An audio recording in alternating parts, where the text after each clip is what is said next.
والسلام على رسوله الكريم وعلى آله وأصحابه ومن استنى بسنته إلى يوم الدين. All praise is due to Allah, and may Allah's peace and blessings be on the last messenger of Allah and on all those who follow the path of righteousness until the last day. My topic, as you have already heard, is feminism from an Islamic perspective, or Islam and feminism. And this term, feminism, we hear regularly in the newspapers, on television, in the media, magazines, etc. It has become one of the hot topics of our time. It's a topic which came up in the 20th century, and it has carried on into the 21st century.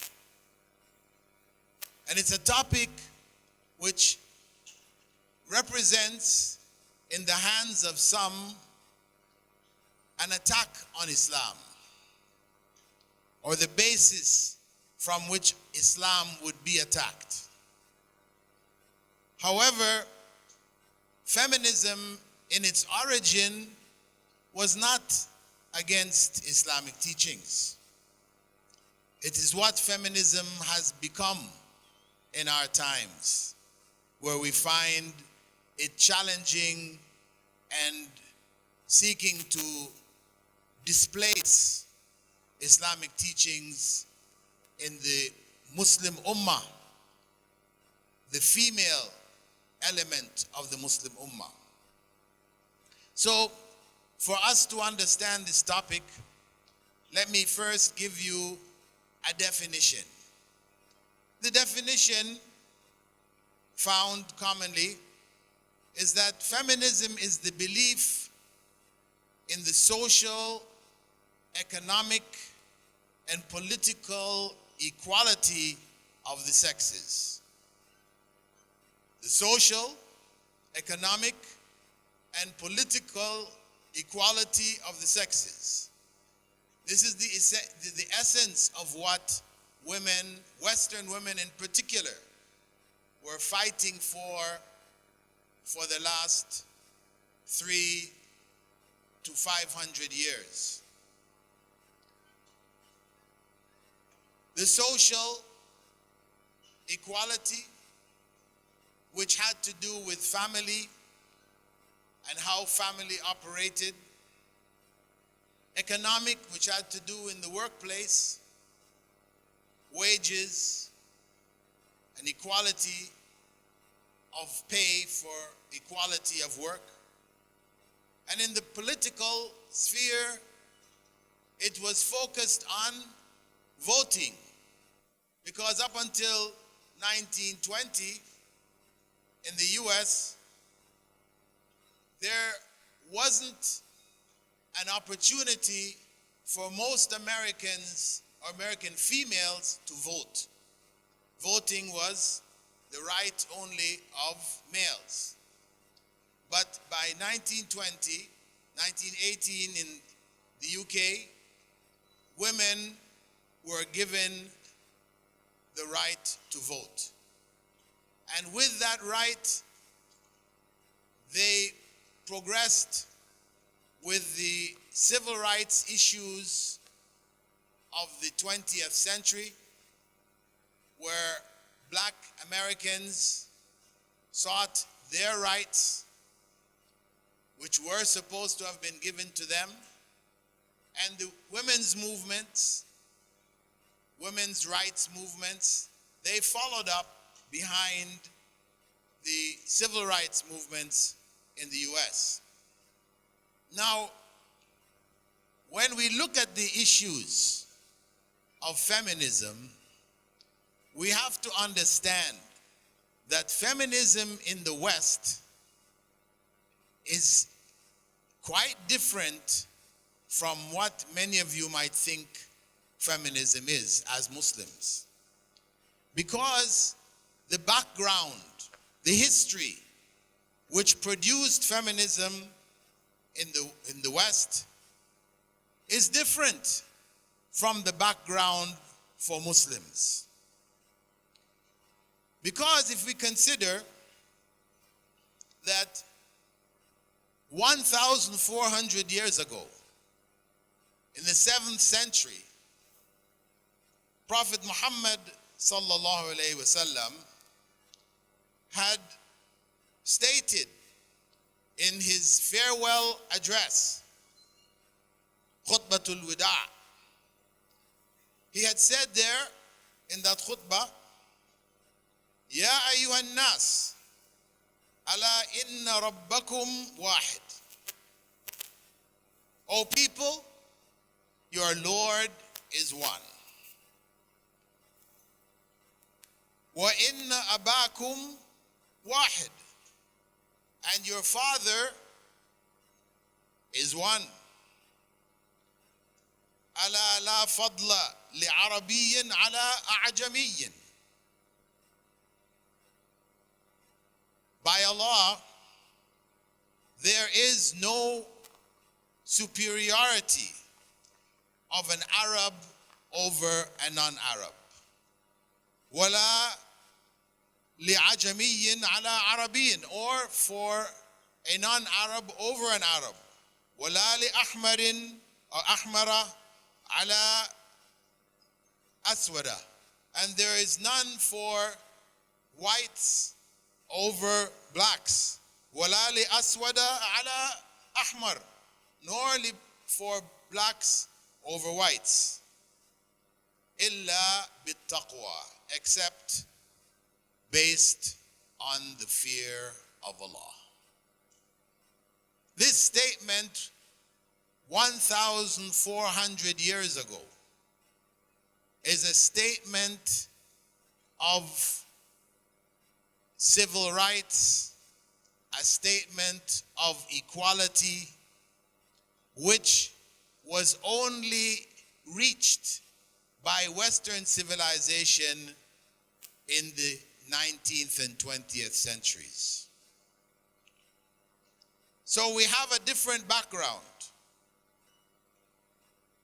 Our laws are divinely revealed laws, revealed by the Creator of this world and everything in it.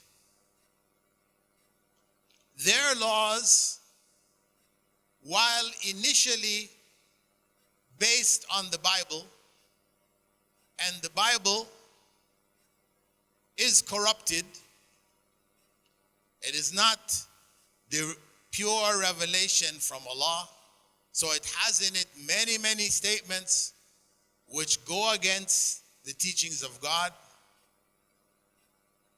But it does have a moral core which is preserved in Islam in its purity.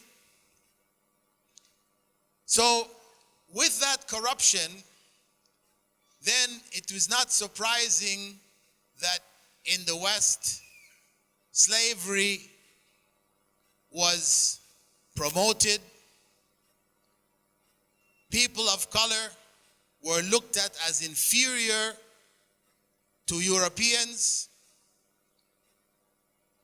And even in the most highly regarded document of America's existence, the American Constitution,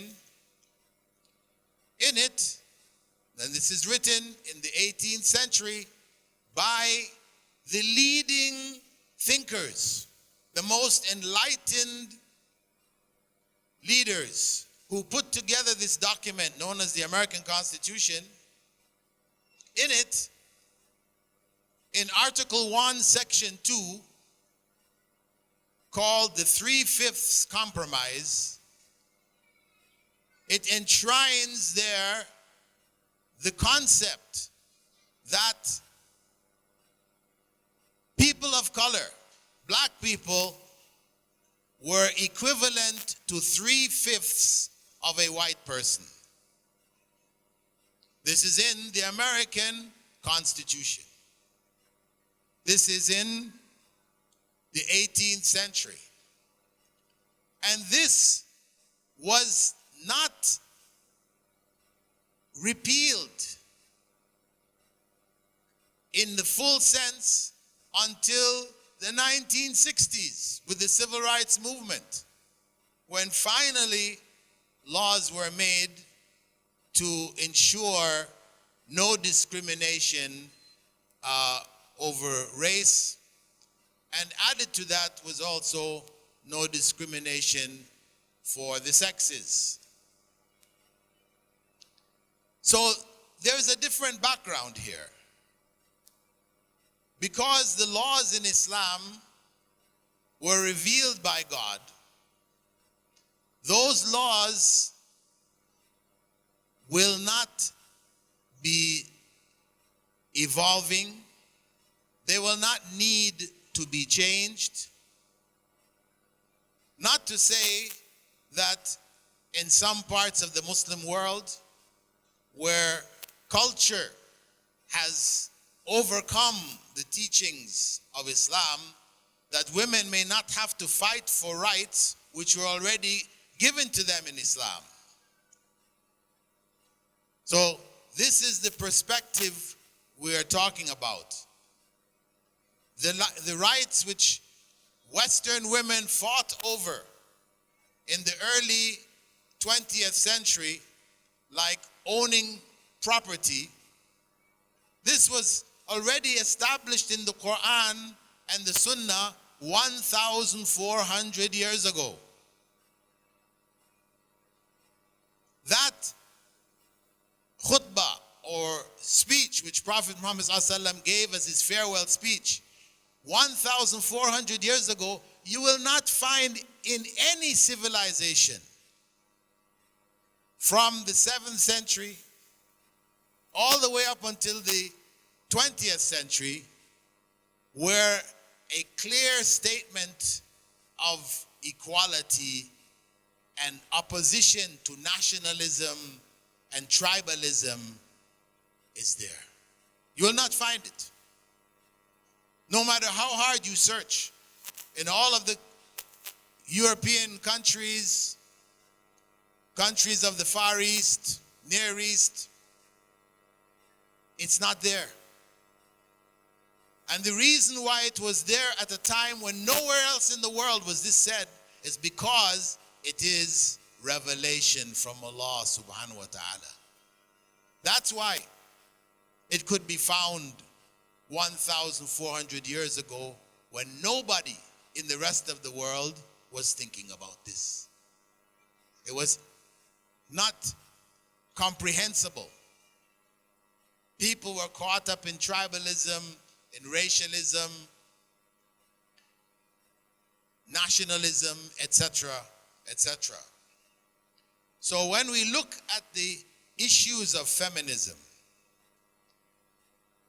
we have to look at them from this perspective, that Islam has already given us the foundations for women's rights. They're all there. Women's rights which benefit them, they're all there. There are some rights which Western feminism has introduced which are anti-family, which are really anti-femininity, which promote lesbianism and other deviant behaviors and practices. This has become chartered in the UN. In their women's conferences, these are being promoted. So when we look at the mainstream feminism from the West, most of what is sought by them is supported by Islam. Equal Pay Act in 1963, they passed that. Islam is all for that. Whether it's males amongst males, white and black, or males and females, if both have done the same work, they deserve to get the same pay. So this is quite legitimate. Also, restricting jobs in the West, women were not allowed into certain professions. So Islam, that door is open. They are not restricted from where and when and how they would work in the society. If it's beneficial to the society, Islam is in favor of it. It doesn't oppose women entering into various fields of work, which may be even well known or commonly held by males. Islam doesn't say simply because males are normally in these fields, you can't. What you find is that it was not until the 1965 Race Relations Act that followed also by the Civil Rights Act that women were now given the opportunity to take jobs as airplane pilots, in construction workers, soldiers, bankers, bus drivers. They could take all these jobs. This was a revolution in the 60s. But really, Islam never prohibited women from taking these professions. The bus drivers, you might say, but what about Saudi Arabia? Women are not allowed to drive there. Well, you know that some changes have taken place recently. But that's not Islam's ruling on women driving. That's just Saudi Arabian culture. That's all that is, Saudi Arabian culture. It's not Islamic culture, Islamic law. And how you know in general what is Islamic law and what is Islamic culture is that culture is found in some places and not found in others. Whereas law is going to be everywhere.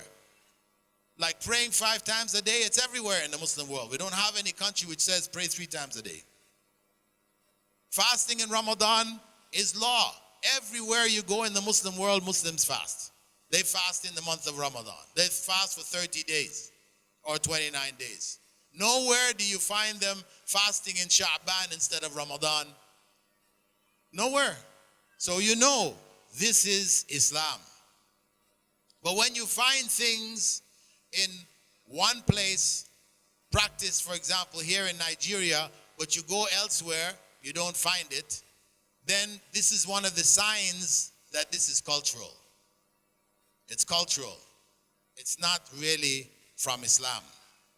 So, important for us to understand the distinction between the two. So, as I said, much of what the early feminist movement in the West sought, Islam had either already provided or the opportunity to find it was there in Islam. So when we look into certain practices, for example, we said the right to own property. Women in Islam had the right to own property 1,400 years ago. The right to education, which is one of the things that the feminist movement fought for in the 19th century. The right to education. We know that Aisha radiallahu anha was one of the leading teachers after and in the time of Prophet Muhammad sallallahu alaihi wasallam. We know that. Herself and Salama, they taught the generation to come the deen. Maybe 1/4 of the Sharia was taught by them. So they had that position 1,400 years ago, no problem. Whereas in the West, women were denied education. They were not allowed to go and study. Back in the Middle Ages, they were even debating whether women had souls. Whether women had souls, because they were generally holding the opinion that women were just created for the pleasure of men. And even the most enlightened thinkers of the Renaissance period and the Enlightenment period, they made horrendous statements about women. That they're frivolous, they're silly, they're not to be consulted, like these kinds of statements. So that's the tradition that feminism in the West is coming out of. Actually, even during the 18th century into the 19th century, early 19th century, in Germany, men had the right to sell their wives. In Germany, men had the right to sell their wives to somebody else. I mean, this is something unthinkable in Islam, that a man would have the right to sell his wife to somebody else. But that's what existed. And that's the view that they had of women. So you can understand that as women woke up in the West with the various civil rights movements that were developing in France, in Germany and England, etc., that they sought for those rights. They fought for those rights. So, as I said, what we have to keep in mind is when we look at issues, feminist issues, we have to keep in mind that our background is different from theirs. And when the countries of Europe and the West became secular countries, secular democratic countries, then even the moral principles which govern the society were lost. The moral principles which govern the society were lost, because morality now was decided by the majority. Morality was decided by the majority of the citizens. So what was forbidden, considered evil, etc., 10 years before, 50 years before, what was now considered good and fine. And what was considered good and fine before was now considered evil. And that's how the situation changes in the West. So you will find new issues coming in the feminist movement which go against the understandings of the early feminists of the 20th century. So just as an example, we can look at the issue of what is called marital rape. Marital rape. In the 90s, 1993, it was made a crime punishable with jail in the US. And it spread across a number of countries in the world. Marital rape. Now, the reality is that according to Sharia, there is no such thing. There is no such thing as marital rape. Because when a husband and wife marry in Islam, there are rights which have been specified for the male and rights which have been specified for the female. And amongst the rights of the male is that if he calls his wife to have relations with him, she's supposed to come. And she marries under that basis. So the idea that she is going to say no and he forces himself on her, and that now becomes a crime punishable with 12 years in jail. 12 years in jail. We can say, well, maybe, he shouldn't have forced himself. If the force is coercion, non-physical, then still, should he be charged? If it's physical, he has beat her up, he broke an arm or whatever, okay, we have an issue. This is now violence. And the punishment is not for marital rape, but for violence, for harming his wife. That's the point in Islamic law. But not rape in marriage. And in fact, though the West has taken it on and now it's become quite a standard, some of the biggest countries in the world, China, there is no marital rape. India, there's no marital rape. Here, Nigeria, there's no marital rape. Biggest country here in Africa. Second biggest, Ethiopia, Muslim population-wise, general population-wise. No marital rape. And a number of other countries around the world. Indonesia, 300 million people, no marital rape. So this is something limited to a particular part of the world, with their view in terms of the male-female relationship.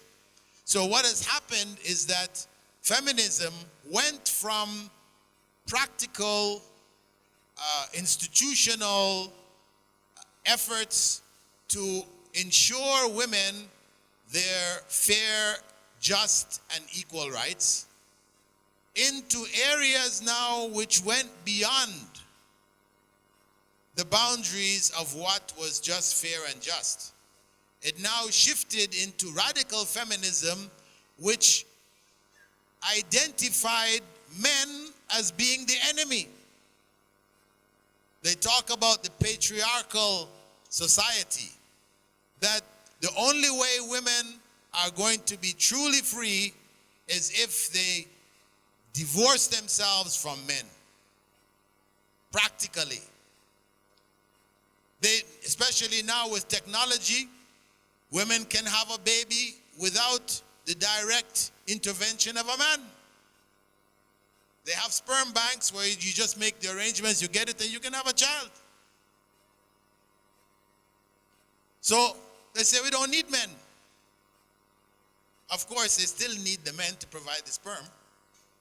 So it's not that you don't need men, right? But the point is that even marriage now was being looked at as being a place of oppression of women. Because the idea that the man, is the head of the family and all this, no. They looked at that as being oppression. So they have launched an attack on the family itself. And this is what has now dominated the women's conferences that are connected with the UN, etc. The American and European feminists, they have dominated the discussion. Their main focus is on FGM, female genital mutilation, the veil, hijab. We need to liberate our third world sisters from the oppression of male-dominated society. So that is their view. While women from the third world are concerned about things, practical things connect in their countries which have to do with national debt and health care and all these other kinds of things, their main concern is contraception, sterility, sterilizing the third world women so they don't have too many babies. They say too many babies is affecting your economy, etc. So we need to cut down the number of babies. So that the resources, last. So that the West can continue to benefit from those resources. So this is their approach. This is their focus. This is their idea. So we have to be very careful when we connect ourselves with the feminist movement from the West. What most of the various groups are calling for go against the teachings of Islam. Now, there are a number of issues. I have listed about 17 of them, which represent the areas where the West, being led by Western feminists, attack on Islam. The time doesn't permit me to go into all of them. You know, I can list them here. Polygamy, which was talked about earlier by my brother, arranged marriages, which are forced marriages, guardianship, you know, wilaya, do you have to have a wali when you get married, and this, child marriages, what they call child marriages, marrying non-Muslims, this is all women's issues. Divorce, it's easy. Man's right, he has the right, women don't seem to have the right, you know.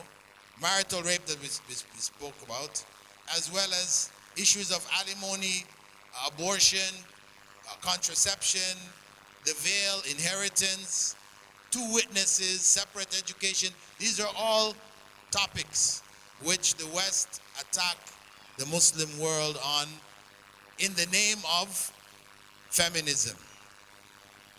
What I would suggest to you, because time doesn't permit me to tackle all of these, what I would suggest to you is that these have been tackled already in a course called Contemporary Issues, which is available at my university website, Islamic Online University.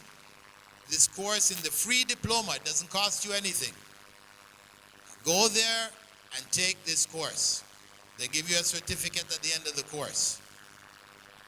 These issues, which are hot issues of our time, which have to do with you as women, please take this course, take the benefit from it. It will help you in dealing with these various issues which are being raised constantly in the media, etc., in the name of feminism.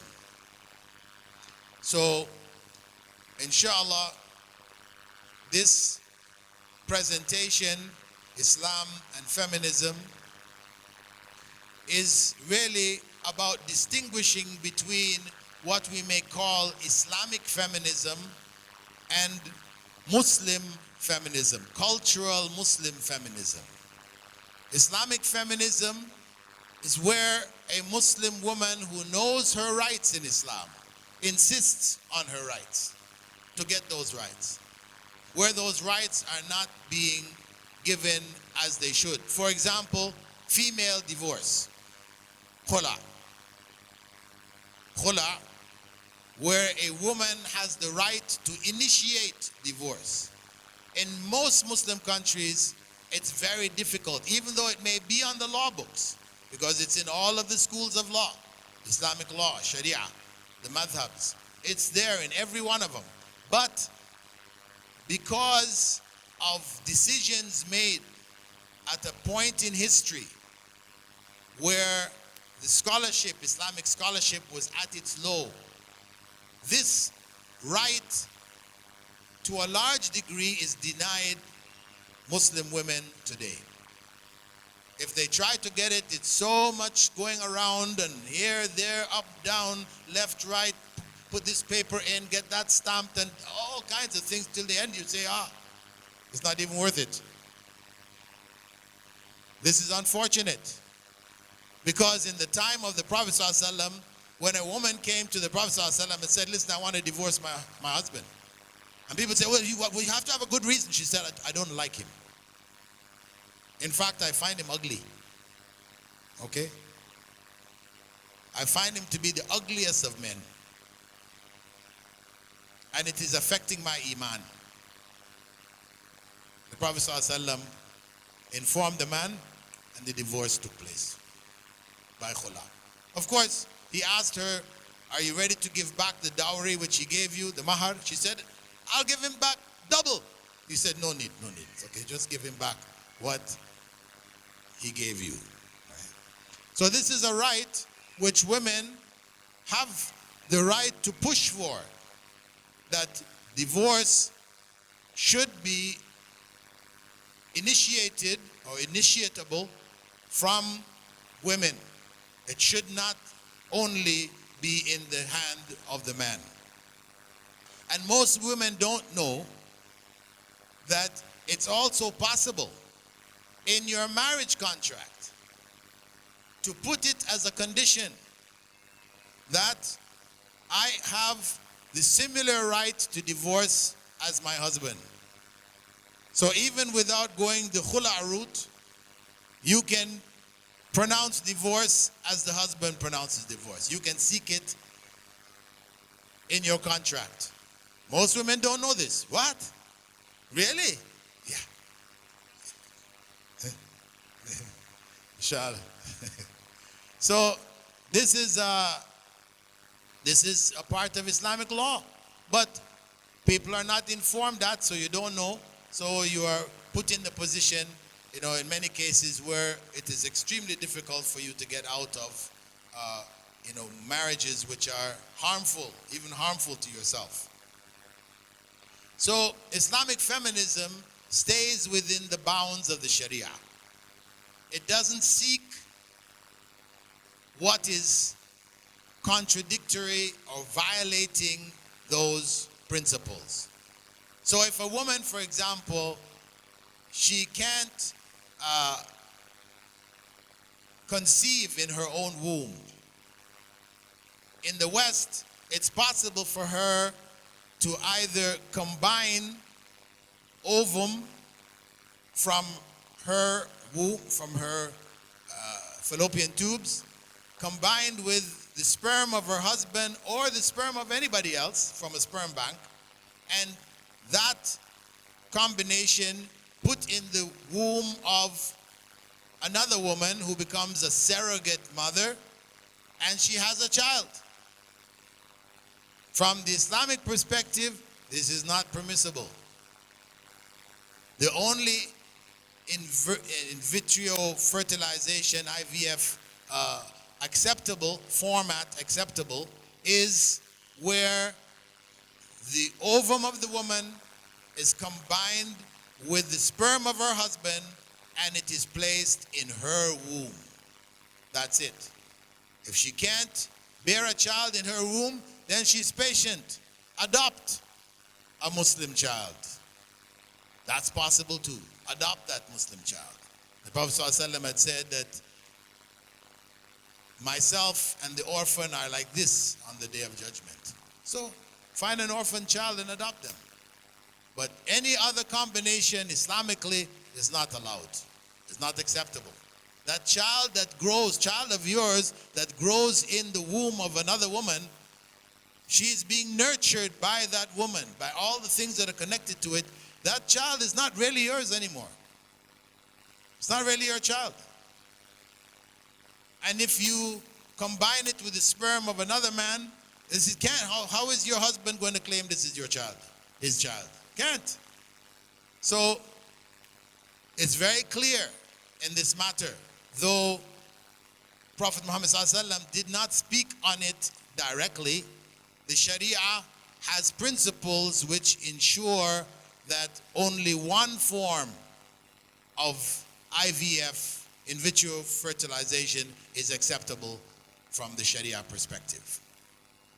So we need to know our limits.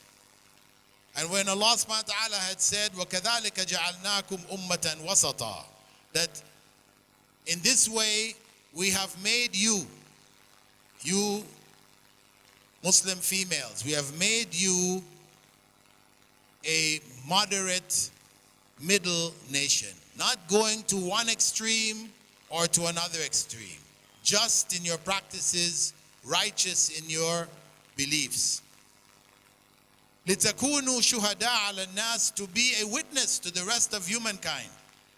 Because they're changing, modifying, going up and down, left and right, all over the place. you become the witness for humankind of what a woman should be. What is the proper perspective of a woman in these times, fulfilling her rights and fulfilling her duties.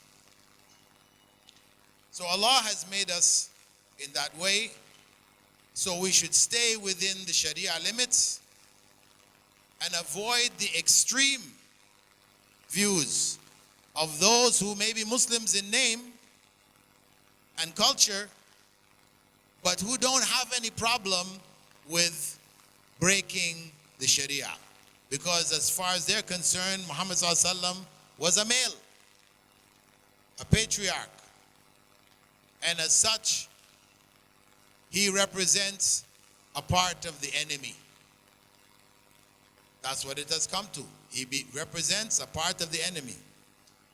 And as a result, in Turkey and in Tunisia, they made polygamy illegal. Polygamy was made illegal when Allah subhanahu wa ta'ala made it permissible and the Prophet ﷺ reaffirmed it. They have gone and made it illegal in the country. And they're seeking other laws to ban different Islamic practices with relationship to women. So the West, basically, feminism functions according to the whims of the extreme movement today. There are some among them who are not to those extremes. They do recognize the role of women in family and all this, but they are a minority.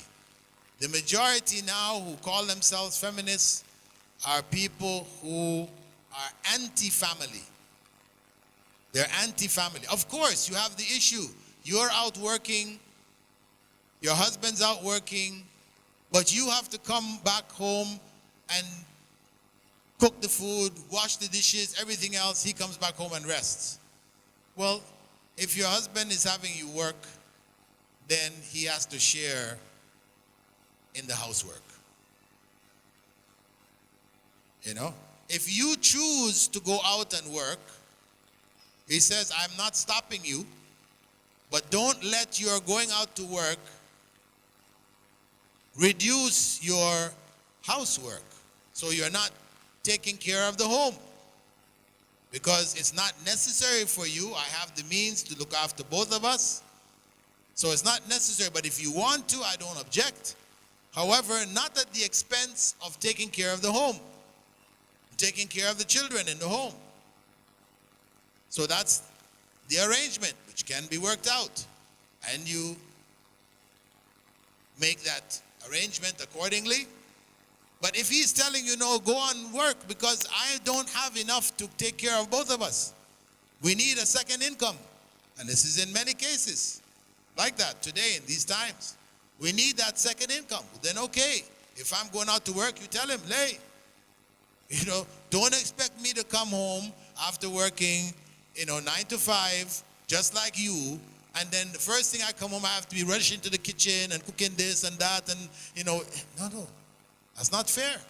That's not just, Yes, primarily that is your role, but once the man has required the woman to shift out of her primary role, and her primary role now becomes secondary, her primary role now becomes the earning of income, and the husband is benefiting from it, then he has to make arrangements to have a maid or whatever else in the home to take care of that housework. That's fair. That's just. That's not Western feminist. It is just functional for us to be able to function in a fair way, in a just way. Then that makes sense for us to be able to do that. So again, just closing, because this is really, as I said, only an introduction to this topic. Inshallah, we plan to offer a course in gender studies. Professor Binta from BUK, she has a center, alhamdulillah, there in Kanu, which focused on gender studies. She is going to be working with my university, the Islamic Online University, as well as Professor Zinat Kauthar from the International Islamic University in Malaysia. The two of them are putting together a curriculum for certificate, diploma, and degree courses in gender studies. Because we do need to have women who are thoroughly grounded in this field to be able to speak on behalf of Muslim women. I shouldn't be the one up here speaking. This is your issue, primarily. And I'm sure among you there are those who can express this far more eloquently than I do. I'm just a substitute. But we need to see more and more women step up and take this on and become spokespeople. Because when the West sees this, they say, see, the men, this is a woman's issue and it's men telling the women. No, it needs to be women telling the women. Women discussing with the women. So I encourage you to join the Islamic Online University and access the knowledge that is available, because your future is going to depend on your current knowledge. You need to have a thorough knowledge about the deen, first and foremost. When the Prophet ﷺ had said, Talabul ilmi farida ala kulli Muslim, seeking knowledge is a religious obligation on every Muslim. That's male and female, equally an obligation on both, according to their ability. So this is a responsibility for the Sisters of Jannah. For you to achieve that goal of Jannah, you must have correct Islamic knowledge. It is what will guide you with the skills that you already have to be in true service to the Ummah. To truly be Sisters of Jannah, to help other sisters get to Jannah, and for you to get to Jannah yourselves. So please, sisters, make that commitment today. It is something which each and every one of you can do. Studying online doesn't require you to stop doing what you're doing and starting something else.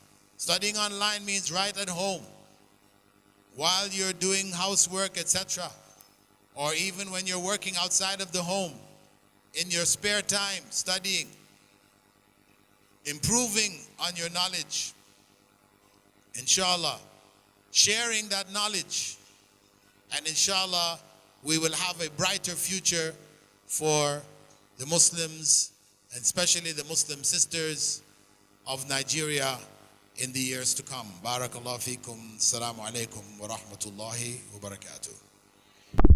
Islamic Online University presents you with the golden opportunity to study the various branches of Islamic studies from the comforts of your home. Now, you get to study at your own time schedule and at a pace that suits you best. IOU is the brainchild of Dr. Bilal Philips, who envisioned an institution that would offer undergraduate and postgraduate courses online and completely tuition-free. Choose from the widest range of programs that you can ever imagine. Bachelor's in Islamic Studies, Intensive Arabic Program, Global Quran Memorization Program, Bridge to Master's in Islamic Studies, Bachelor's, Certificate, and Diploma in Psychology, Education, Islamic Finance, Business Administration, and Information Technology, and the Crown, Master's in Islamic Studies.